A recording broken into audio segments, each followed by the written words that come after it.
창세기 강의 126번째 시간으로 야곱의 축복 5번째 말씀을 전하겠습니다. 야곱이 축복한 축복 5번째로 이제 그 축복이 오늘의 말씀으로 마무리됩니다. 이제까지 3명씩 묶어서 이 말씀을 전했었는데요. 유다에 대해서만 내용이 많아서 한 번으로 설교를 했기 때문에 5번에 걸쳐서 야곱의 축복에 대해서 설명을 하게 되었습니다. 오늘은 마지막 남은 아들인 요셉과 베냐민에 대한 축복의 말씀과 또 이 전체 아들들에게 전하신 이 아들들에 대한 축복이 무슨 의미인가를 함께 정리해 보고자 합니다. 야곱은 아들들에게 어떻게 예언했나요? 첫 번째로 풍요함의 복을 받을 것을 예언했습니다. 이 풍요의 복에 대한 야곱의 축복은 요셉에 대한 야곱의 예언입니다. 요셉에 대한 예언은 22절에 이렇게 예언되고 있습니다. 요셉은 무성한 가지 곧 샘 곁의 무성한 가지라 그 가지가 담을 넘었도다. 야곱은 요셉이 샘 곁에 심은 그런 나무라고 비유합니다. 나무가 있는데 이렇게 샘 곁에 나무가 심겨졌기 때문에요. 그 나무는 다른 나무보다 풍성한 영양분을 공급을 받겠죠. 근데 얼마나 풍성한지요? 이 나무를 심고 그 나무 주변에 담장이 이렇게 쳐져 있는데 이 담장을 넘어가는 그런 가지가 풍성하게 열렸다라고 하는 것이죠. 예전에도 이렇게 어느 집에 감 따먹으려고 감나무 심었는데 이 감나무가 몇십 년이 지나서 커지면 옆집으로 이렇게 담장이 넘어가서 옆집에까지 이렇게 감이 열리는 경우들도 있었습니다. 지금 그런 모습을 비유하고 있는 것입니다. 왜 이런 비유를 할까요? 이렇게 요셉이 이 풍성함을 가지고 자기만이 아니라 많은 사람들을 풍요롭게 하는 그런 인생을 살았기 때문입니다. 그래서 이 요셉의 인생에 부어진 이 풍요함은 자기만 먹고 사는 데서 그치는 것이 아니라 기근 가운데 그의 모든 형제들 또 그 형제들을 넘어서 모든 사람들에게까지 미치는 그런 풍성함이 되었습니다. 특별히 기근 가운데 하나님의 백성들에게 이 풍요함을 나누어주는 사람이 되었음을 창세기 45장 11절은 이렇게 이야기합니다. 흉년이 아직 5해가 있으니 내가 거기서 아버지를 봉양하리이다. 아버지와 아버지의 가족과 아버지께 속한 모든 사람에게 부족함이 없도록 하겠나이다 하더라고 전하소서.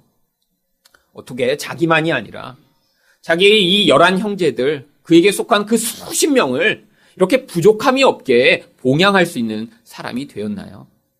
하나님의 복이 그에게 그 풍족함을 가져왔기 때문입니다. 하나님의 그 풍성한 복이요. 그러니까 얼마나 풍요한지 그 수십 명이나 되는 그 형제들도 한 해가 아니라 남은 5해 동안 아니 그 이후의 평생토록 이렇게 계속해서 그 풍요를 공급할 수 있는 그런 사람임을 이 나무의 비유로 드러내고 있는 것입니다. 여러분 이런 요셉에게 부어진 복 또한 하나님이 성도들에게 약속하고 계신 복입니다. 여러분 우리를 하나님이 이렇게 예수 믿는 자로 부르신 이유가 무엇인가요? 우리 한 사람 잘 먹고 잘 사는 사람 되도록 우리를 부르신 것이 아니죠. 우리에게 주어진 그 하나님의 풍요를 우리가 우리 가족, 친척을 넘어서 좀 더 많은 사람들에게 나누는 사람이 되는 것, 이것이 바로 우리에게 주어진 요셉의 복과 같은 것입니다. 그런데 단순히 우리가 이렇게 요셉처럼 총리가 되는 그런 높은 자리에 올라갔다고 이런 복을 베푸는 것이 아닙니다. 성경은 이런 나무의 비유로 이렇게 복을 흘려보내는 그런 사람에 대해 여러 곳에서 비유하고 있는데요. 대표적인 부분이 시편 1편 3절 말씀입니다. 그는 신학가에 심은 나무가 철을 따라 열매를 맺으며 그 잎사귀가 마르지 아니함 같으니 그가 하는 모든 일이 다 형통하리로다. 우리가 좋아하는 시편입니다. 이 시편에 나와 있는 이 시냇가에 심기운 나무, 이 나무 또한 이렇게 시내로부터 계속해서 영양분과 물을 공급받기 때문에요. 가뭄에도 그 모든 잎이 사라지거나 열매가 적어지는 것이 아니라 끊임없이 그 푸름을 유지하며 많은 자들에게 풍성한 열매를 주는 그 나무로 비유되고 있습니다. 그런데 이 나무가 이렇게 공급받는 풍요한 그 시냇물은 무엇을 비유하고 있는 것인가요? 2절 말씀에 나오는 하나님의 말씀을 비유하고 있는 것입니다. 하나님의 말씀을 주야로 묵상하며 그 말씀이 주는 그 생명의 은혜를 누릴 때 그 사람이 그에게 주어진 그 풍요함을 다른 사람에게도 전달할 수 있는 사람이 된다라고 하는 것이죠. 하나님의 말씀의 그 생명력을 받지 못하면요, 모든 인간은 자기에게 주어진 모든 종류의 좋은 것들을 자기만을 위해서 사용하는 그런 자기중심적 욕구가 더 강력해질 뿐입니다. 그런데 그 말씀이 우리에게 그 풍요함을 다른 사람, 하나님의 뜻에 따라 나눌 수 있는 사람이 되게 하실 때 우리에게 주어진 모든 것들이 그렇게 다른 사람을 살리는 풍요의 근원이 되는 것입니다. 그런데 신약 성경에서는 이 풍요케 하는 이 근원적 능력이 그 말씀으로부터 이제 진정한 우리를 다스리는 예수님으로 옮기게 되었음을 이렇게 이야기하고 있습니다. 요한복음 15장 5절 말씀입니다. 나는 포도나무여 너희는 가지라. 그가 내 안에 내가 그 안에 거하면 사람이 열매를 많이 맺나니 나를 떠나서는 너희가 아무것도 할 수 없음이라. 구약에서 이야기했던 이렇게 하나님의 말씀 가운데 온전히 생명력을 얻는 유일한 길이 이제 신약에서는 예수 그리스도와 동행하며 그 안에 늘 거하는 것이라고 우리에게 이야기를 하고 있는 것이죠. 무슨 말씀인가요? 우리가 말씀을 묵상하고 그 말씀을 붙드는 궁극적인 목적이 우리 존재 자체의 그 마음 안에 있는 내 자신이 잘할 수 있다, 내 능력으로 잘 살 수 있다, 내 뜻에 따라 살겠다라고 하는 그 자기 중심성에서 벗어나 예수를 의지하고 예수가 이끄는 대로 살아가는 그런 예수 믿는 사람이 되게 만드는 것이라는 이야기입니다. 어떻게 해야 예수 안에 거할 수 있나요? 예수를 붙들고 그 예수님이 아니면 살 수 없다라는 마음으로 예수님을 의지하고 예수님의 뜻에 따라 살겠다라고 고백하며 나의 생각과 나의 욕심을 내려놓는 것, 이게 바로 예수 그리스도 안에 거하는 것입니다. 인생은 다 자기 생각과 자기 능력으로 살 수 있는 것 같은데요, 그렇지 않습니다. 우리 인생의 순간순간마다 하나님, 내 힘이 아닙니다. 내 뜻이 아닙니다. 가르쳐 주십시오.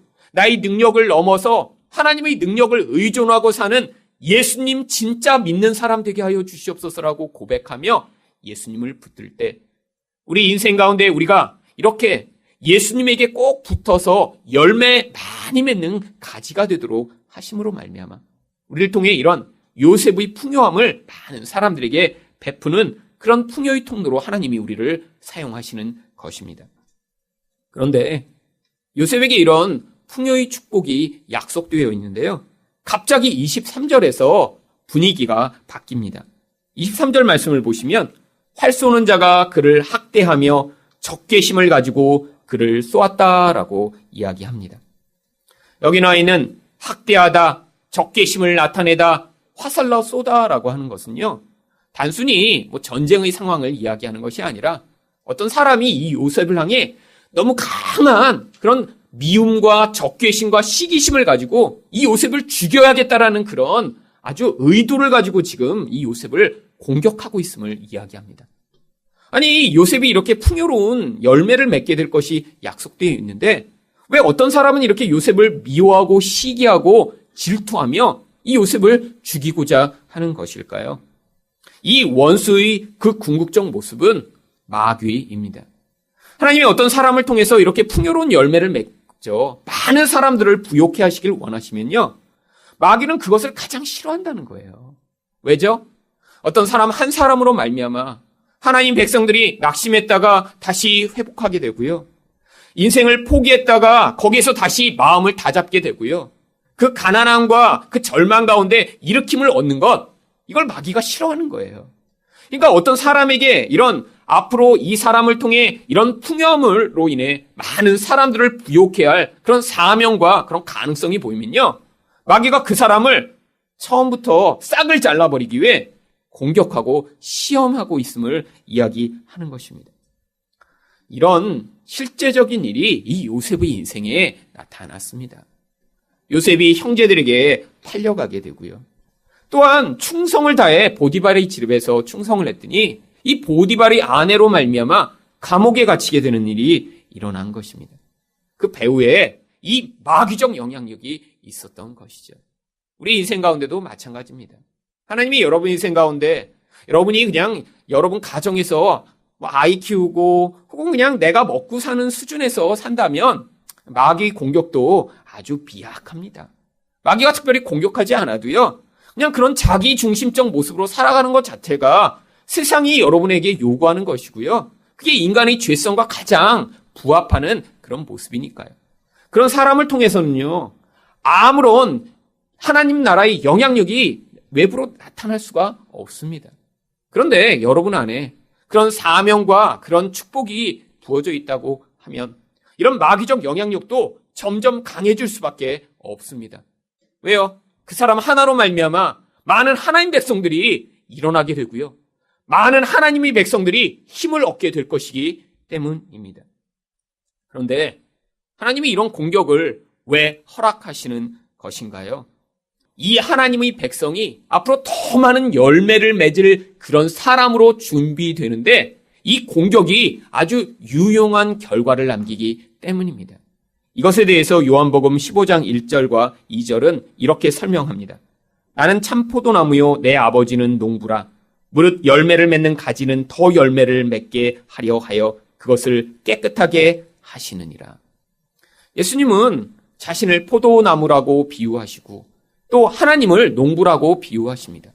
그런데 예수님이 이렇게 밭을 지금 가꾸고 계세요. 포도나무를 심으셨어요. 그런데 그 중에 포도 열매를 많이 맺는 그런 나무가 있습니다. 그러면 그 나무를 그냥 가만두시는 것이 아니라 오셔서 어떻게 하신다고요?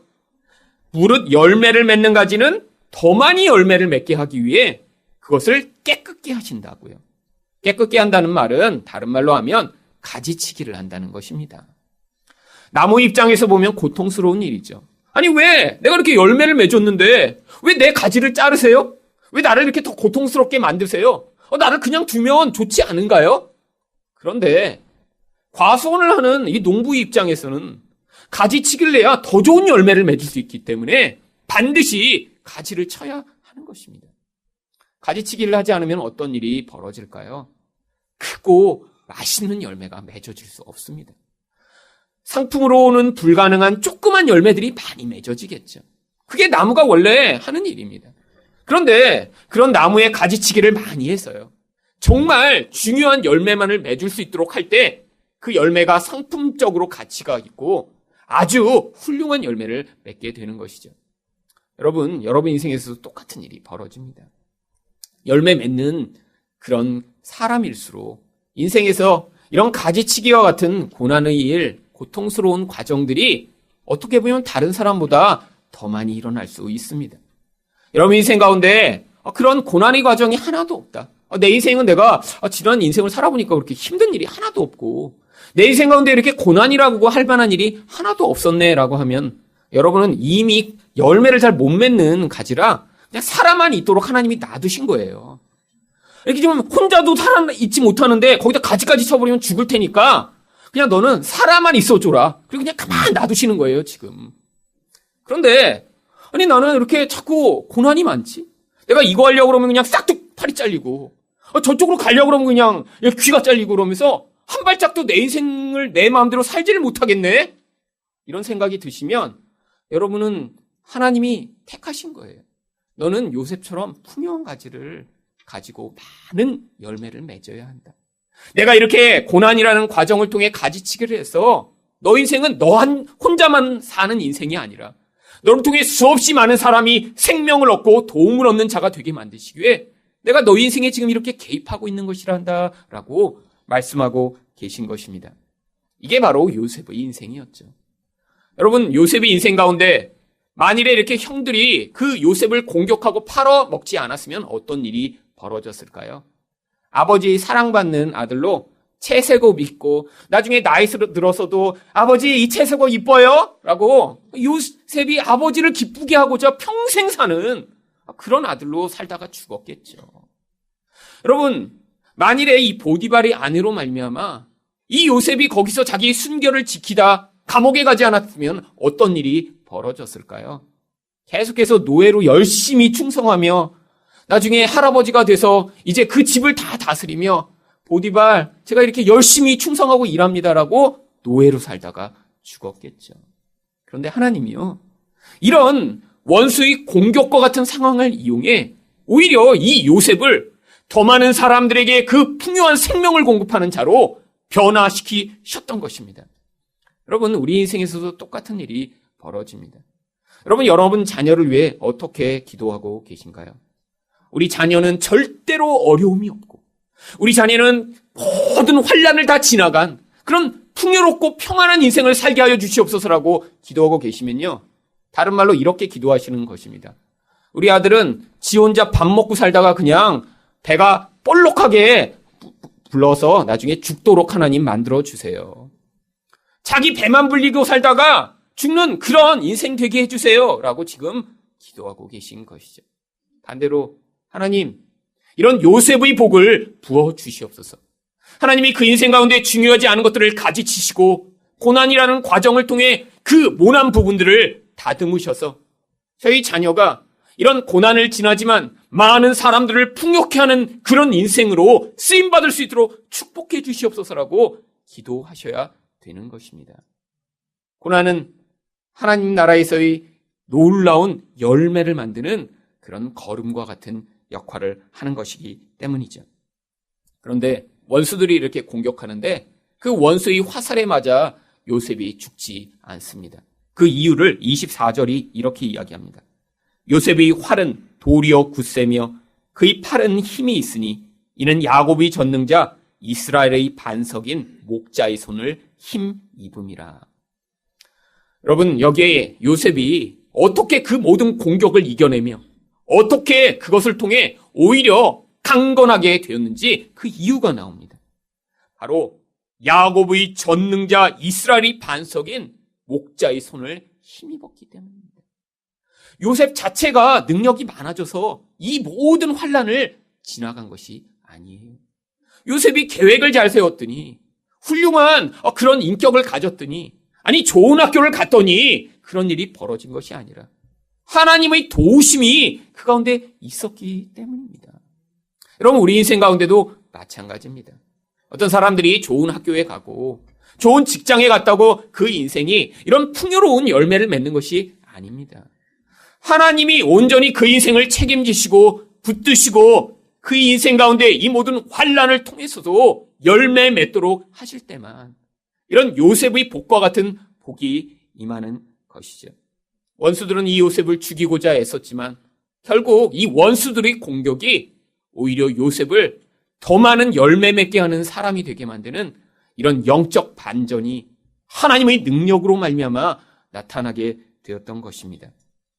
바로 이렇게 고난을 겪은 이 요셉의 인생 가운데 그래서 어떤 다른 아들들보다 더 많은 복이 부어지는 것입니다.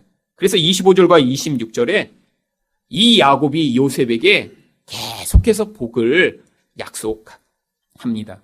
25절과 26절 말씀을 보겠습니다. 내 아버지 하나님으로 말미암나니 그가 너를 도우실 것이요 전능자로 말미암나니 그가 내게 복을 주실 것이라. 위로 하늘의 복과 아래로 깊은 샘의 복과 전 먹이는 복과 태의 복이로다. 내 아버지의 축복이 내 선조의 축복보다 나아서 영원한 산이 한없음 같이 이 축복이 요셉의 머리로 돌아오며 그 형제 중 뛰어난 자의 정수리로 돌아오리로다. 결국 요셉의 능력으로 많은 사람을 풍요롭게 한 것이 아니라는 것입니다. 이 고난과 환난을 통해서 하나님의 사명을 이룰 자가 되었더니 하나님의 복이 계속해서 풍요롭게 이 요셉에게 부어져서 이 한 사람이 많은 사람들을 기근 가운데 살려내는 그런 놀라운 도구가 되었음을 성경이 이야기하고 있는 것입니다. 여러분, 이게 하나님의 백성들에게 약속된 요셉의 복입니다. 이 요셉 한 사람에게만 주어진 것이 아니라 이제는 우리 모두를 향해 하나님이 이런 복을 부어주시길 원하시는 거예요. 여러분의 인생이 여러분 한 사람을 위해 존재하는 인생이 된다면, 아니 여러분의 가족만을 위해 존재하는 인생이 된다면 그것은 예수 믿는 사람으로서 가장 복을 받지 못한 것입니다. 여러분 인생 가운데 부어진 복이 여러분만이 아니라 주변으로 흘러 넘치게 되어야 이런 놀라운 복이 임한 것이죠.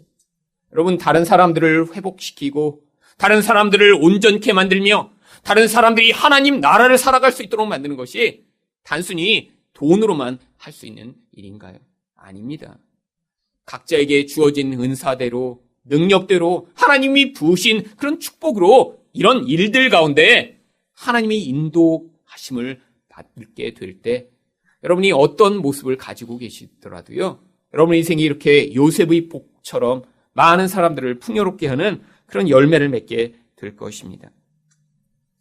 여러분, 저는 이 요셉의 복이 저희 교회에 부어지게 되기를 간절히 소망합니다. 저희 교회가 단순히 저희 교회만 풍요롭게 되는 그런 교회가 아니라 저희 교회를 통해 한국과 북한과 열방이 풍요롭게 되기를 저는 기도하고 열망하고 있습니다. 하나님이 저희 교회에 이런 복을 계속해서 부어주셔서 저희 교회가 이렇게 온 세상을 향해 하나님의 복을 흘려보낼 수 있는 그런 담장을 넘는 가지와 같은 그런 요셉의 복이 임하게 되기를 꿈꿉니다. 이런 소망이 있기 때문에 지금 저희 교회가 이렇게 시작한 지 얼마 안 됐지만 계속해서 그 담장을 넘어 지금 복을 흘려보내는 것을 연습하고 있는 것이죠. 지난주에 여러분이 헌금하신 550여만 원의 추수감사 헌금도 그런 의도로 저희가 이제 헌금을 다른 곳으로 다 보낸 것입니다. 그 돈을 통해 저희보다 훨씬 어렵고 힘들고 영적 소망을 가져야 될 분들이 이 하나님의 은혜를 통해 그들이 열매 맺는 자로 세워질 수 있도록 사용될 수 있다면 그 550만 원을 가지고 저희가 앞으로 저축해서 더 좋은 환경을 만드는 것보다 그것이 훨씬 더 아름답고 풍요로운 열매를 맺는 것일 것입니다. 여러분이 작정하시는 선교 헌금도 그런 목적으로 사용되고자 저희가 지금 훈련을 하고 있는 것입니다. 여러분 개인적으로 훈련을 잘 받으신 분도 계세요. 그래서 이렇게 교회적으로 같이 훈련하지 않아도 하나님이 마음을 주실 때마다 여러분 인생 가운데 주어진 그런 재정과 그 모든 능력을 다른 사람들을 돕고 회복시키는 일에 사용하시는 분들 많이 계십니다. 그런데 저희가 또 교회적으로 아직 이렇게 훈련을 잘 받지 못한 분들과 함께 이것들을 연습해야 할 필요가 있는 것이에요. 여러분들은 지금 저희가 모아 이렇게 누군가한테 헌금을 하면 그 헌금이 유용하고 가치 있는 것이라고 생각하지만 제가 볼 때는 저희가 그렇게 저희가 가진 재정을 다른 사람을 위해 다른 공동체를 위해 떼어내는 훈련을 하는 것 자체가 저희를 위해 유익된 것입니다. 안 그러면 모든 인간은요, 내가 가진 것이 늘 부족하고 내가 가진 것이 늘 남보다 적고 내가 늘 좋은 것을 누리지만 더 좋은 것을 누릴 수 있는 그런 기회를 늘 찾는 것이 인간이거든요. 그래서 저희가 이런 선교헌금과 절기헌금과 11조를 통해 나만을 위해 살아가는 그 존재로부터 이제 그 존재가 하나님 나라를 위해 확장되는 존재로 연습해 나가는 것입니다. 여러분이 작정하신 선교헌금도 그래서 전에 다 선교사님들을 위해 흘려보내면 저희 교회에 주어진 온 열방 가운데 하나님의 영광과 아름다움을 드러내고자 하는 이 비전을 이루는 도구로 사용되게 될 것입니다. 선교헌금이나 절기헌금과 같지 않지만 저희 교회 여러분들이 헌금하시고 또 하신 그 모든 것들이 한국교회의 목회자들을 키워내는 일에 지금 사용되고 있습니다. 물론 저 혼자 대표로 하고 있기 때문에 여러분들은 지금 동참을 못 하시는 것처럼 보이지만 다 여러분들이 헌금을 내시고 교회를 다니시니까 이게 가능한 것입니다. 예전에는 제가 늘 그런 마음이 있었는데요. 제가 교회를 하기 전에는 할 수가 없더라고요. 근데 이렇게 교회를 하니까 이 교회에 지금도 18분의 목사님들과 신학생들이 오셔서 저랑 같이 매주 말씀을 배웁니다. 이분들 여러분들이 내시는 헌금으로 성경 프로그램도 사드리고요. 매주 성경 교재도 사드리고 또 여러분들이 내신 헌금으로 이분들 식사도 마련해서 지금 이들을 가르치고 있습니다. 또 올해는 그분 중에 등록금을 내지 못해 어려워하는 분한테는 여러분이 내신 헌금으로 등록금까지 지원해드리면서 지금 가르쳐드리고 있습니다. 이게 한국 교회를 살리는 길이라고 저는 믿습니다. 한국 교회가 이렇게 타락하고 무너진 아주 깊은 이유는 목회자들이 하나님이 누구신지 모르고 하나님 말씀이 무엇인지 알지 못하며 결국 자기를 섬기고 자기를 부욕해 하는 그 자기 중심성에서 벗어나지 못한 그 모든 원인에서 시작되는데, 함께 말씀을 배우며 그 안에서 자기를 벗어나 남을 유익해 하는 하나님의 사람들로 키워낼 수 있다면 바로 이것이 한국 교회를 회복시키는 길이라고 믿기 때문에 지금 힘들지만 매주 이렇게 말씀을 가르치고, 내년에는 또 지금 같이 금요일날 저랑 성경 공부를 하고 있는데 이분들 가운데 학교를 졸업하고 또 풀타임으로 사역하는 분들이 많이 계셔서 또 월요일까지 이렇게 일주일에 이틀을 이분들을 가르치기로 이렇게 확장해서 지금 시작하려고 합니다. 지금 개척한 지 2년 됐는데 이렇게 남의 교회 섬기고, 남의 교회 전도사님들이거든요, 목사님이랑. 그들 돈 내서 이렇게 가르치는 거 이상한 일 같지만 이게 우리에게 주신 복을 담장을 넘어 한국 교회까지 확장시키는 하나님의 축복을 전달하는 그런 중요한 일이기 때문에 저도 힘들지만 시간을 아껴서 그들을 섬기고자 하는 것입니다. 여러분들이 교회를 통해 바로 이렇게 하나님의 복이 담장을 넘어 한국 교회와 북한과 열방에까지 흘러가는 것을 보게 되시기를 예수 그리스도 이름으로 축원드립니다. 또한 여러분의 헌신과 여러분의 희생이 이렇게 지금은 눈에 잘 보이지 않지만 앞으로 10년, 20년 시간이 흘렀을 때 그런 놀라운 열매 맺는 그런 것을 보시며, 예전에 들었던 그 요셉의 축복이 이렇게 이 교회 가운데 임하여 그 놀라운 영향력이 이렇게 나타나는구나라는 사실을 나중에 발견하게 되실 때 우리 함께 그 놀라운 축복과 감사를 느끼게 되는 그 자리에 서실 수 있을 것입니다. 두 번째로 야곱은 아들들에게 어떻게 예언했나요? 흠이 있지만 맹렬한 싸움을 싸울 것을 예언했습니다. 27절 말씀입니다. 베냐민은 물어뜯는 일이라 아침에는 빼앗은 것을 먹고 저녁에는 움킨 것을 나누리로다. 베냐민에 대해서 축복을 하면서 그 베냐민을 물어뜯는 일이라고 이야기를 합니다. 여러분, 물어뜯는 일이라는 그런 표현을 들으셨을 때 이게 축복인가 저주인가 이런 생각이 드실 거예요. 정말로 이 일이라는 표현에는 긍정적인 그런 의미도 있지만 또한 부정적인 의미도 동시에 가지고 있습니다. 긍정적인 의미로는요, 이 일이가 아주 강력한 군사적인 능력을 가지고 하나님의 싸움을 싸우는 그런 전사의 이미지를 이 안에 담아놓고 있는 것이에요. 이 물어뜯는 이리로서의 이런 강력한 군사력. 그런데 이 이리와 늑대가 어떤 특징이 있나요? 좀 야비하고 정상적인 룰대로 싸움하지 않습니다. 사자는 자기가 제일 강하니까요, 으르렁 하고 가서 그냥 꽉 물면 되는데, 그러면 이리랑 늑대는 그렇게 강하지 못해요. 그러니까 좀 야비한 방법을 써야 돼요. 어떻게 보면 속임수처럼 보이는 방법을 써야 됩니다. 정말로 이런 늑대와 이리와 같은 한 베냐민 지파의 출신의 사사가 사사시대에 나타나 남이 볼 때는 그렇게 하면 어떻게 해? 라는 그런 야비한 것처럼 보이는 방법을 통해 하나님 백성들을 괴롭히는 원수를 혼내주었던 적이 있습니다. 바로 베냐민 지파 출신의 사사 에훗이라는 사람입니다. 사사기 3장 15절 말씀을 보시면 이스라엘 자손이 여호와께 부르짖음에 여호와께서 그들을 위하여 한 구원자를 세우셨으니 그는 곧 베냐민 사람 게레아의 아들 왼손잡이 에훗이라. 이 에훗은 어떤 특징적인 단어로 그를 묘사하는데 그가 왼손잡이라고 이야기합니다. 이 왼손잡이라는 것이 예전에는 아주 약점이었습니다. 지금도 나이 드신 분은 이렇게 왼손으로 이렇게 밥을 먹는 사람 보면 아니 어떻게 이렇게 왼손으로 먹어? 이런 생각을 가지고 계신 분이 계시죠. 이건 전근대적인 생각입니다. 이 왼손 쓸 수도 있죠. 그런데 예전에는 왼손을 쓴다 그러면요, 아주 모자라고 뭔가 좀 부족한 사람으로 여겨졌어요. 근데 하나님이 그 왼손잡이를 지금 사용하고 계신 거예요. 어떻게 해요? 이 왼손잡이라는 남이 볼 때 온전하지 못한 그 자를 통해 어떻게 하나님의 능력과 영광을 보이실지 지금 이 에웃을 사용하시는 것입니다. 당시에 이스라엘 백성들은 에글론이라고 하는 그런 악한 인물에 의해 18년 동안이나 괴롭힘을 당하고 있었습니다. 곡식을 농사 지으면요, 이 에글론이 다 뺏어갑니다.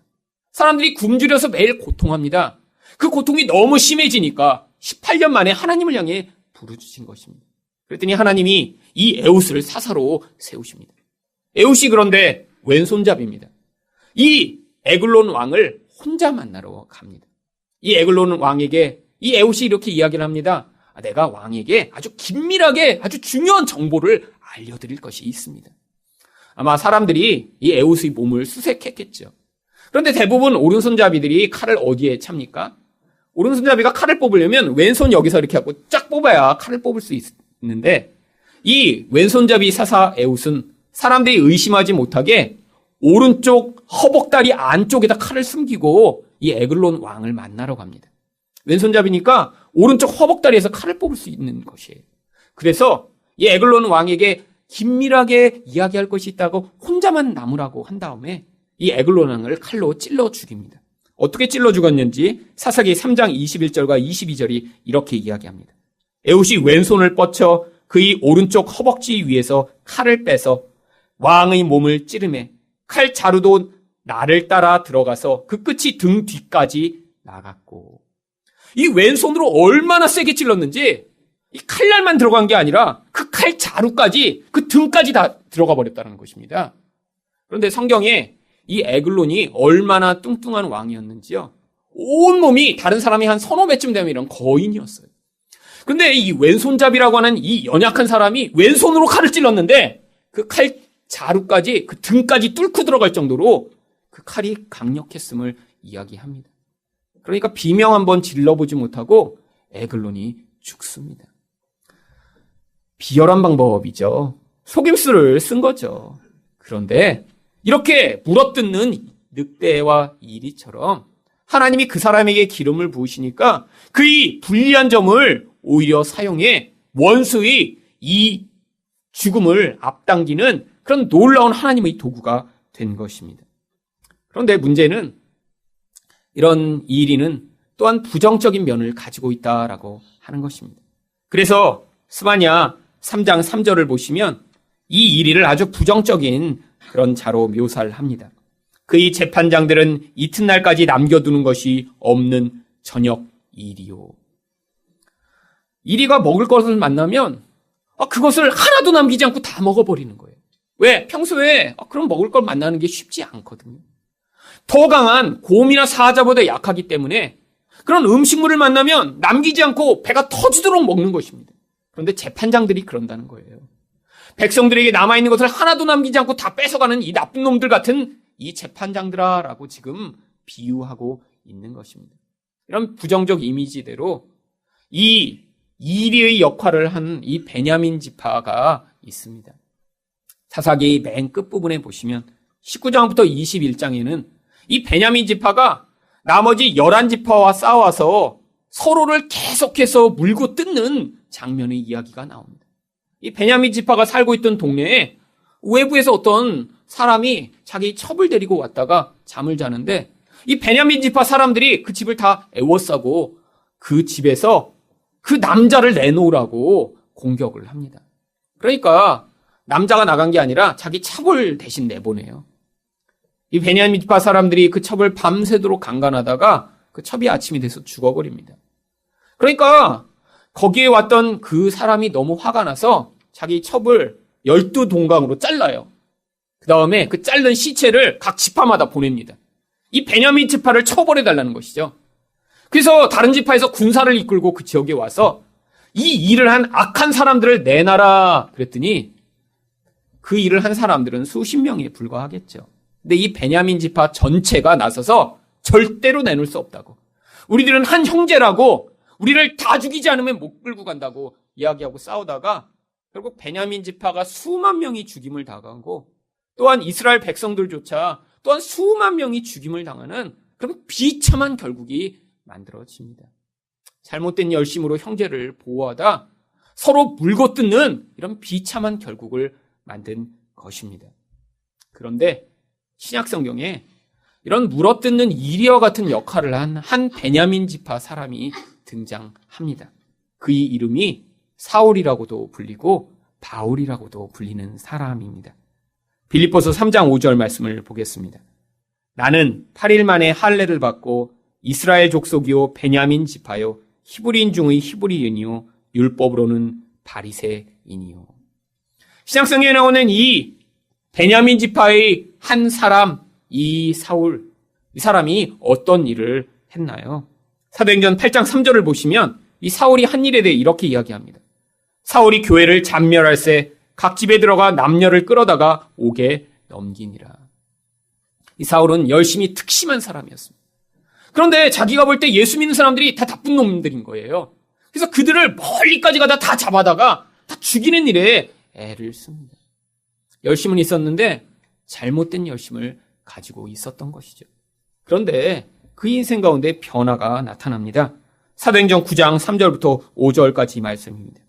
사울이 길을 가다가 다메섹에 가까이 이르더니 호련히 하늘로부터 빛이 그를 둘러 비추는지라 땅에 엎드러져 들음에 소리가 있어 이르시되 사울아 사울아 내가 어찌하여 나를 박해하느냐 하시거늘 대답하되 주여 누구시니까 이르시되 나는 내가 박해하는 예수라.